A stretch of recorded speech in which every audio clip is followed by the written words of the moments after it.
We know what you all are thinking. Here comes some rude introduction of our friend Mo Lawal. That's not us. It's not us. We like Mo. I do. I like him. And though he has a very unique sense of humor, that it comes off as awkward. Very, very awkward. Over the past couple years, we've been able to sort of understand that sense of humor, and that's what's made us love him. And we're extremely proud to be up here introducing him today.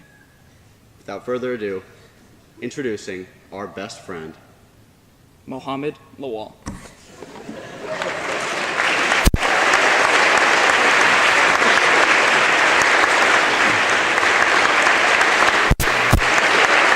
Take your time. All right.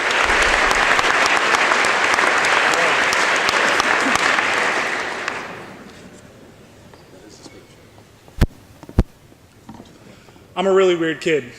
What I mean by that is that I don't communicate normally with most people. Maybe it's because I watched too many video clips of Michael Scott, Dwight Schrute, and Alan from The Hangover, but this aspect of my personality became evident at a very young age. When I was 3, I had Kawasaki disease and was very ill in the hospital. Throughout the latter part of my stay in the hospital, I hadn't said a word, but I was still recovering. Obviously, the doctor was happy to see that I was getting better, and came into the room and said enthusiastically, "How you doing, Marley?" To which I responded with a blank stare and the only words that I saw fit. Shut up. I carried the sassiness all the way to Breck, and actually I almost didn't get in because I refused to answer any of the questions in the interview.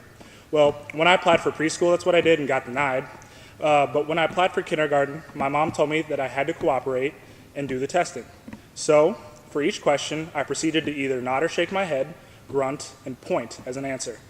And of course, Breck is thinking that there's something wrong with me up top, and they were probably right to an extent, but after some fussing from both ends, they decided to let me in. Nowadays, you can find me saying good morning to random people, whether it's 8:30 a.m. or 3:15 in the afternoon, making weird noises with JB, or in the basketball locker room. We'll keep that one a secret for now.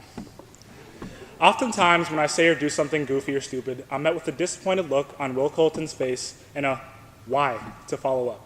So to Will and anyone else who may be wondering, when I'm in the moment, sometimes it just feels right. Sometimes I just enjoy saying or doing random, unexpected things and getting a reaction out of people.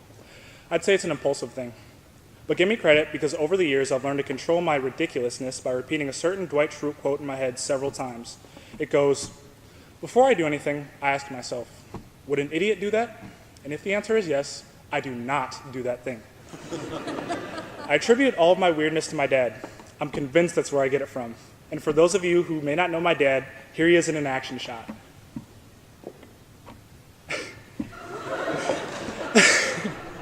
This was at the Watertown game junior year when we won on a game winner to advance in sections. Any of you who were at the game or were watching this video might have been wondering who the really old-looking high schooler with a full-on beard was and what he was doing storming the court. Well, that was my dad. What was going through his mind when he did this? Still not sure. I guess the parents cheering in the stands were too boring for him, so he just decided to run on the court with all of us. And Dad, I know you won't admit it, but I swear you were this close to jumping in on that dog pile.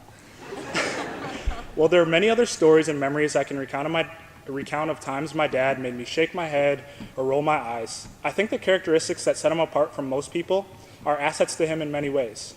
His sense of spontaneity and creativity, his ability to keep people on their toes and knowing what makes them tick, I think that's what makes him such a good businessman and such a good father. He always tells me this phrase he made up that goes, while you're out golfing, I'm chasing a client. And what he means by that is he's always working, always pushing forward, always trying to find a way to get ahead and be successful.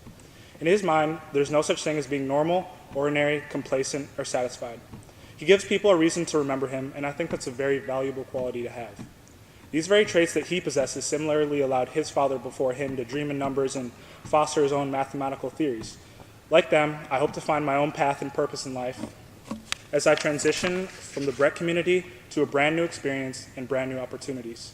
I aspire to be an agent of positive change, inspiration, and happiness within myself and for others, and accomplish many of my goals like my father and grandfather have. What I've learned from my dad and from my 18 years being here is that you should embrace your unique characteristics and even your imperfections that may set you apart from others, because our individuality is the basis of our humanity. You should also love yourself and love who you are, because I don't think people do that enough. A great friend of mine shared a quote with me that says, "Not a lot of people can look back on a long career and talk about how much fun they've had. Even the best things, everything changes and everything ends at some point. At Breck, I've had many ups, downs, and sideways, but overall, I'm thankful. I can honestly say I've enjoyed the ride, and I'm glad to have been a part of this process with so many brilliant people. I've grown as a person in a multitude of ways, met a lot of wonderful people, and made memories that I will carry with me forever. Mom, I know Dad's been getting a lot of pub in my speech, but you're my rock, and I'll miss you more than anything next year." This speech would be incomplete without a quote from one of my favorite athletes of all time, Marshawn Lynch. Man, I know I'm going to get got, but I'm going to get mines more than I get got, though. Thank you.